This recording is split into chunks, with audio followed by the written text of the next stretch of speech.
Gelflings, Tobias Urak Rowe here, and today on Visions of the Dark Crystal I'm going to be counting down my top 10 predictions for J.M. Lee's Flames of the Dark Crystal, due for release on September 1st. I'm going to be discussing all of J.M. Lee's prequel novels and the Dark Crystal universe in detail, so stop watching now if you don't want to know any of their secrets. Kicking off with number 10, Ren Gone Fishing. I don't think that Flames will feature Rian anymore. During Aughra's worldwide dreamfast in Tides, she tasks Rian to retrieve a sacred object.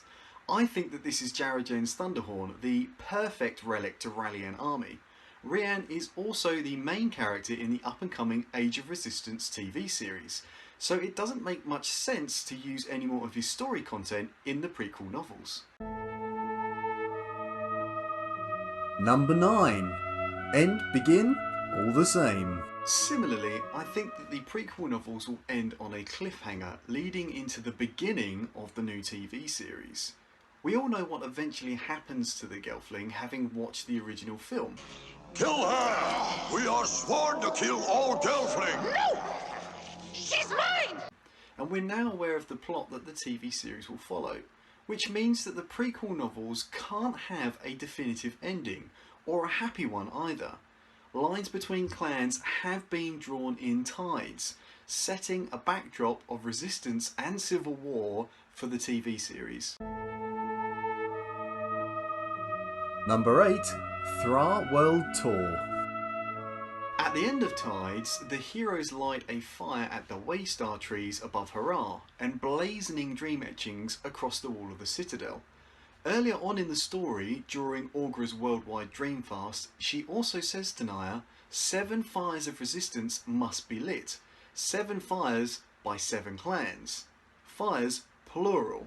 The prequel novels have already visited every major location in Throught, so this is the perfect basis for a whistle-stop tour to all of the places and characters that we have grown to love. Number 7. There's no place like Sog. Shadows was told from Naya's point of view. Since then, songs by Kylan and Tides by Amory. However, Flames of the Dark Crystal is once again told from Naya's point of view. In order for her journey to truly come full circle, she would need to return to Sog. At the beginning of Flames, Naya relives a twisted version of events when she chased Tavra through the trees in Sog at the beginning of Shadows. This could well be foreshadowing by J.M. Lee, and as said, the heroes will need to return to Sog in order to light the drenching fire of resistance. Number 6. We've hit a brick wall. At the beginning of Tides, the heroes join Annika in a far dream. During Amory's far dream, he asks the question, how can they defeat the Skeksis? The answer to Amory's question is a wall. Just a wall. Although Amory believes it to be the wall of the Citadel in Hurrah, I think that it is highly likely to be none other than the Wall of Destiny as seen in the original film. Words that stay. My master taught me. Oh. When single shines the triple sun, by Gelfling hand, or else by none. By Gelfling hand. During Amory's far dream, the wall is blank stone. However, J.M. Lee having introduced dream etching, the prophecy could be secretly activated by dream fasting. The prophecy will greatly aid the heroes on their quest. However, it could also be what tips off the Skeksis, being the catalyst to the Gelfling genocide. Stay, friend! Prophecy! Prophecy caused all this trouble! That prophecy? Yes! That's why Skeksis killed Gelfling? At the halfway point with number 5, how many of you are there? The prequel novels have introduced several new mystics and Skeksis. Urva the Archer, Ursan the Swimmer, Skekmal the Hunter, Skekli the Satirist, and Skeksar the Mariner. The Mariner is an especially intriguing character created by J.M. Lee. However, there are still plenty of other mystic and Skeksis that have not yet been portrayed in the Dark Crystal universe. There have been images of some released, such as the Heretic, but there is still the entire Book of Flames in which to explore several more before the TV series. Number 4. Just kidding.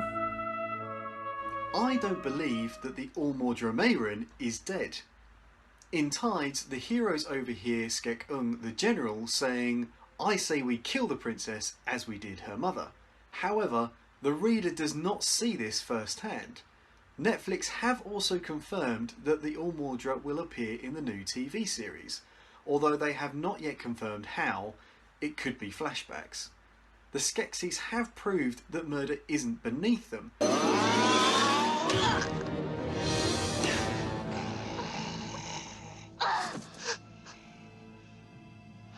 However, Celadon has agreed to accept Skeksis' rule, so it's confusing as to why the general is saying this. Also, this is not the first time that the Skeksis have schemed against each other. To choose an emperor. It should be me. Not him. I must rule. You should be the emperor. I wouldn't be surprised if one of them has the Allmordra holed up somewhere, and they are using this as leverage against Celadon, rather than fear of her own life. Number 3. Over my dead body. I think Tavra's body will be restored. Tavra's body dies in songs when the crystal spider Creech is removed from her. Kylan uses dream etching to transfer Tavra's soul into Creech's crystal spider body. But how on earth is Tavra's body restored? We have already witnessed the power of creation that Throught and the crystal holds.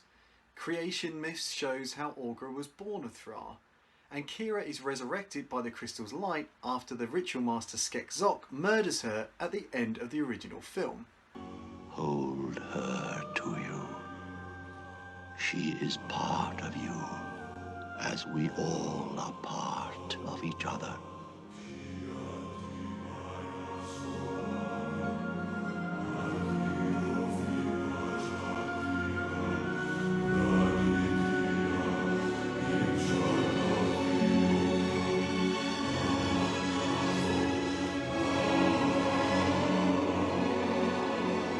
The prequel novels have also proven that they have the freedom to explore new territory, so the possibilities are endless. Number 2. In line to the throne. Naya will become the Drenchen Mordra. At the end of Tides, Tay confirms Naya's suspicion that her mother, Mordra Laced, refused to give her blessing to the new Allmordra Celadon, signing her own death warrant.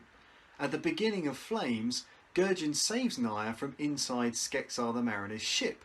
He tells her that their mother had sent him to find her. Mordra Laced already knew what she was going to do in Hurrah, and the fact that it would put her life at risk, so Naya, being her heir, would need to be kept safe. Also, in Shadows, when Naya is dream fasting with a cradle tree in the Darkwood, Corey Godby's art depicts Naya with a crown of trees and lights. Did J.M. Lee plan for Naya to become the Drenchen Mordra from the very beginning? Have you been able to guess it? Here's number 1. Amory is going to die. There was a glaring omission from the puppet images recently released by Netflix. All of the prequel heroes were present. Naya, Tavra, Kylan, Gurgen and Rian, but no Amory. The timid turned courageous Grotton was introduced in songs, and towards the end of Tides formed an affection for Naya during their intimate moments in the water beneath the Dusan sacred tree. At the beginning of Flames, his affection for her is reaffirmed when Naya teases him by saying, "You just want me to kiss you again." As the Skeksis threat intensifies, I think Naya will be placed in peril, and Amory will risk his life to save her, as he did for Onika on the Crystal Sea in Tides. However, this time I think he will sacrifice himself in doing so. So Gelflings, do you think any of my predictions will come true? Do you have any of your own? Comment below. I'll also produce a follow-up video once Flames is released to see if any of my predictions came true. So please like us on Facebook, subscribe to our YouTube channel and follow us on Twitter. Links are in the video description below. You might have also noticed me wearing this adorable Fizzgig pin during this video. It was designed and crafted by Jem of Mombi and Ted, a boutique on Etsy. They sell a range of products including plushies, cards and stickers. They will also be expanding their Dark Crystal range shortly, but also sell items based on all of the properties we know and love. I only promote products that I personally support, so please click on the link in the video description below to visit her online store.